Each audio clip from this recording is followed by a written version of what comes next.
Hey everyone, today we're going to talk about whether mindfulness can improve your sports performance by looking at the best available research right now. But before we discuss what the best available research says about how mindfulness can improve your athletic performance, let's be very clear what mindfulness is and what mindfulness is not.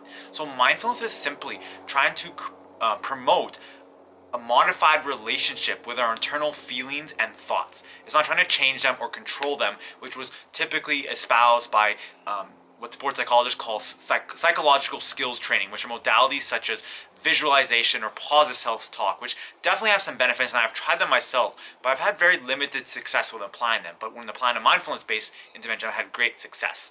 But that's an N of one. I'll talk more about my personal experiences later. But what does the best available research say? And two excellent research out of Templeton University conducted an excellent systematic review looking at all the literature up to date that examined looking at mindfulness-based interventions and athletes' performance before and after applying these interventions. And they published a systematic review in the Journal of Clinical Sports Psychology.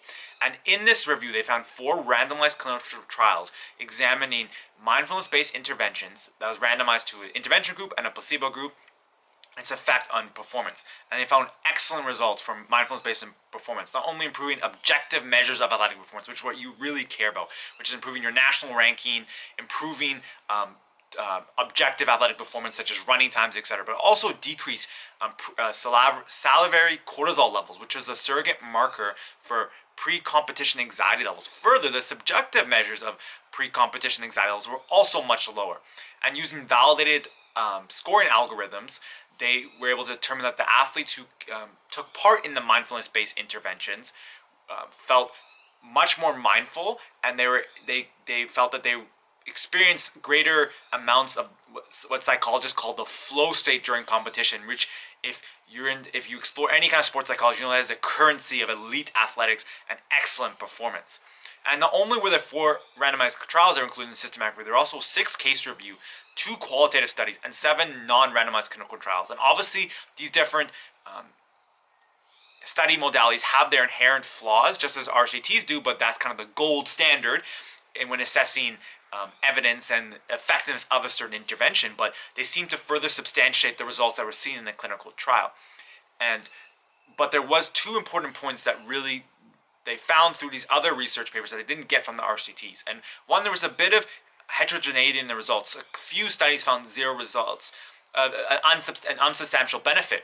And researchers hypothesized in those studies that it was the lack of adherence. So overall, they were able to assess that when adherence and buy-in was great to a mindfulness-based program, that they were able to get great results. If it wasn't, they didn't have great results, which seems pretty intuitive given the nature of this intervention. So if you are interested in that, piqued your interest to do a mindfulness-based intervention, really make sure you're really excited and wanting to do it, and you're creating a program that you'll be able to stick to long-term, because that's really where you're going to see the benefits in your sports performance.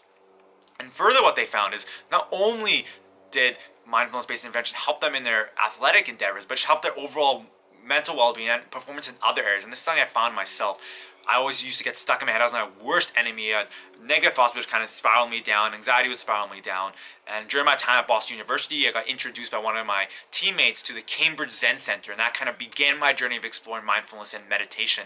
And it's been dramatically improved my performance, and specifically in basketball, where shooting, I was always a good shooter, but it was so easy. If I missed a shot, I'd get in my head like, oh, you suck, you missed a shot, or I can't miss the next one. If I miss, I'm going to be a bad shooter, and all these thoughts. And as I mentioned before, mindfulness doesn't make you automatically always peaceful, never feel anxious, or never feel negative, or never doubt yourself. But it's about modifying that relationship with your internal states and your internal thoughts, so you see them. And as I talked about in my previous video, how champions think, it's not about never having a negative thought or never doubting yourself, but be able to redirect your focus. And that's the essence of a mindfulness-based practice. So let's say I've convinced you to start a mindfulness-based practice. Where the hell do you start? So first thing I recommend is there's 2 ways you can kind of start a mindfulness-based practice. You can kind of go learn meditation the route, or you can really focus on just a breathing practice. The breathing practice is more secular, and some people kind of find meditation it just turns them off. So I recommend a breathing practice. If you're a bit more open-minded or your meditation is something that kind of has intrigued you, go the meditation route. And if you want to go the meditation route, I highly recommend you check out my introduction to meditation video first, and then come back to this video. And if you have any questions about starting your own meditation practice, definitely leave a comment below. Headspace is one of the many apps that have come out. It was kind of the first one I've used. I've had excellent results. I find Andy's the CEO and owner of it, and he has excellent voice, perfect for kind of guided meditations. There's a whole host of different meditations. So it's a great app, and it's really, I talked about in a previous video, the secret of a meditation practice is consistency, and it's allowed me to do 109 days straight of meditation, which is the longest run I've had. I've been able to go for long periods, but it's just about being consistent, putting out daily positive wins, which such as meditation every time I wake up in the morning. And there's a whole list of apps, so other apps will work fine as well. And the second branch, kind of the breathing practice, which I talk about when you're doing the B activation or RPR, really focus on diaphragmatic belly breathing.